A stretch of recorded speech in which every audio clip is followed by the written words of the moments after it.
G'day, welcome back to the garage. We are going to remove the wiper linkage from the XW and replace it with a brand spanker that we've got. Hopefully that will get rid of the jerky motion that I've been seeing with these wipers. Let's pop these wipers off, get the cowl off and disassemble the linkage that's in there and compare it to the new one. Let's go.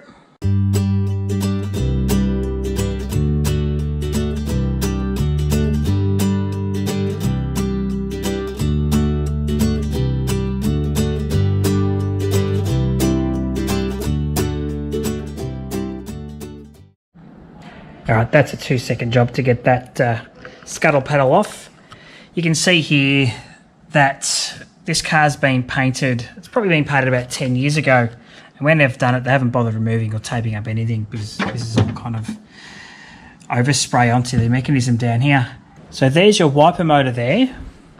That drives that mechanism down there to rotate and in turn sort of rotates this rod, and that's how your wipers go back and forth. If you have a look, there's a fair bit of play and a fair bit of clunk in there. There's 5 pivot points I think I counted on this whole mechanism. So after 40 odd years, I'm hoping that those worn 5 pivot points are the cause of this whole issue. So to get these out, it's only 1, 2, 3, 4, 5, 6, I think there's 7/16 bolts there. And we've got 1 bolt and clip holding on the linkage to the wiper motor in here. So let's get that off now. I lied, it's 5/16 and this is already attached to my drill, so I'm just going to do it the drill way.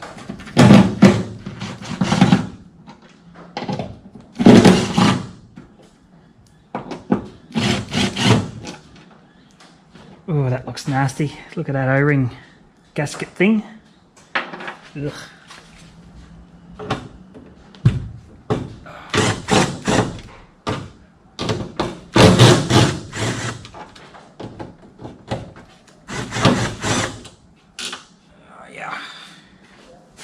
Now, if memory serves me correct, there's just a clip, no bolt down here. Yeah. So we just got to get this bloody clip out. And the whole thing should just pop off.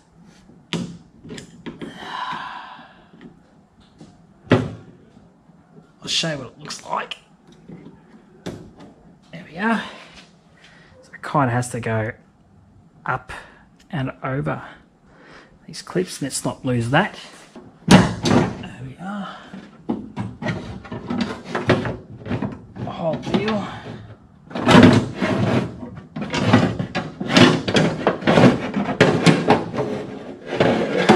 Here we are.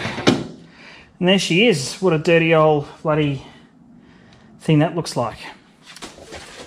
Alright, a couple of things to note very quickly. 1, I should have worn gloves, and 2, I think I'm wearing the exact same stuff as I did last time I worked on the wipers, so this is a different video, it's a different day, it's probably about 2 months later, I can't remember.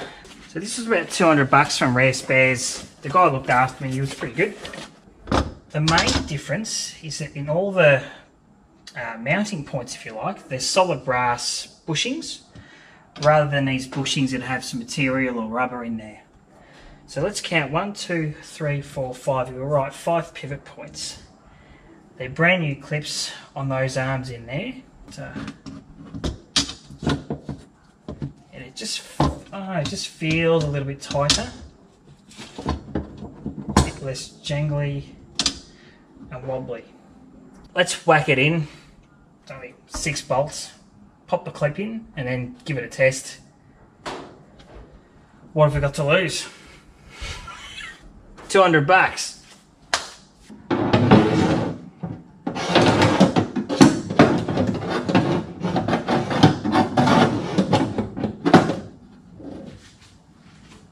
Just going to line the 3 holes up. Just use that.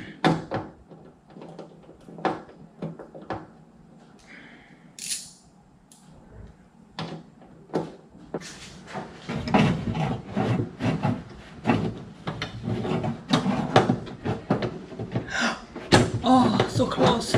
So close. Yes. Yes. All right, so we've got the screws in. So the best way to do it, plop it in, move it all the way to the passenger side of the car, position both sides in the holes and bring them both up at the same time. You can't put one in, tighten it, and then put the other one in. That's what you learn when you do things the hard way, and that's how you learn to do stuff that you hopefully will never have to do again. But now we know for next time.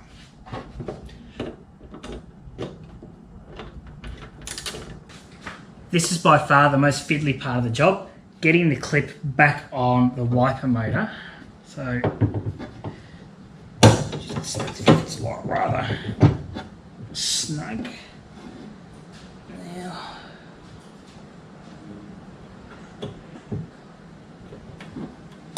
actually getting on's pretty easy. I think getting it off is harder. Ah, easy as. Have a look at the play in this compared to the other one. There's absolutely bugger all. Whoa, that's exciting. That means we might have solved the problem. Let's get this scuttle panel back on, the wipers on, and give it a test.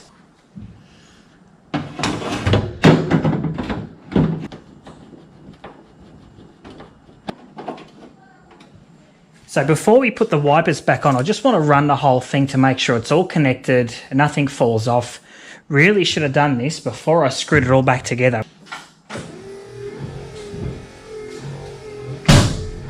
Looks pretty good.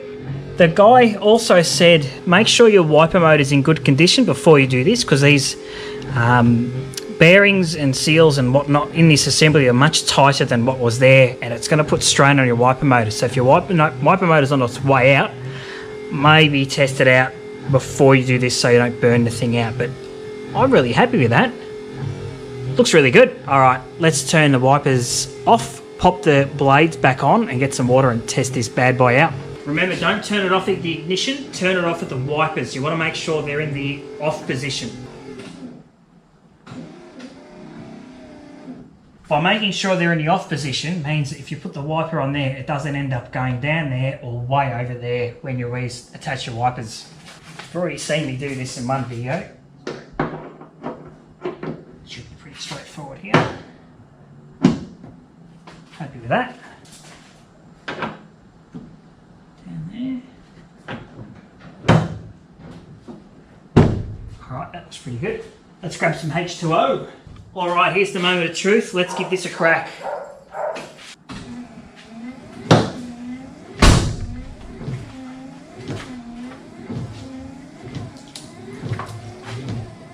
Success! Yes! Sort of.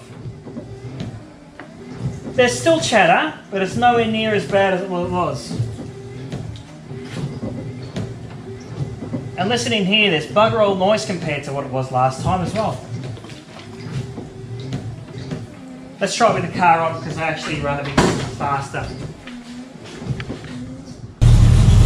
There's still a little bit of grab, but nowhere near as much as there was before.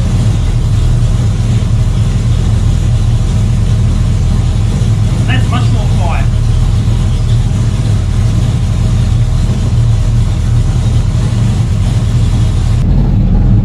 We won't keep the car running much longer because we don't want to die of carbon monoxide, but if we just hit it with that. They clean very well, don't they? I'm going to call that successful. I reckon it's about 50 to 70% better than what it was before with the old linkage. I definitely would have confidence driving this in the rain now, knowing the whole thing's not going to shatter apart. The wipers and that new linkage clean really, really well, although it does look a little bit out of place on an old car.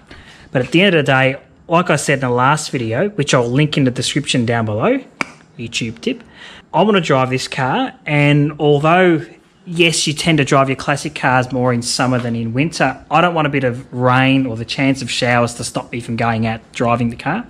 So I want to be able to use it more. And given the heater box has been sorted, the wipers are sorted, I'd like to actually take this car away over winter. Today we are finished. We can't actually drive anywhere because the driveway is getting done and there's no driveway to drive out to the street on. So we might just have to wipe up the water and get it ready for weekend after next. Thanks very much for watching. Hope you've learnt something. I definitely have. If you like what you're seeing here, hit the subscribe button. I think the last time I did one of these I had 6 viewers. Now I've got 16, so yeah, thanks very much. Hopefully we'll get out and get some footage of this thing on the road so you can see what it's like driving an old classic car, especially one that's low, loud, and handles like an absolute boat. Until then, stay safe, and we'll see you next time on, I don't know what we'll call this. It's Mark's Mildly Interesting's Garage.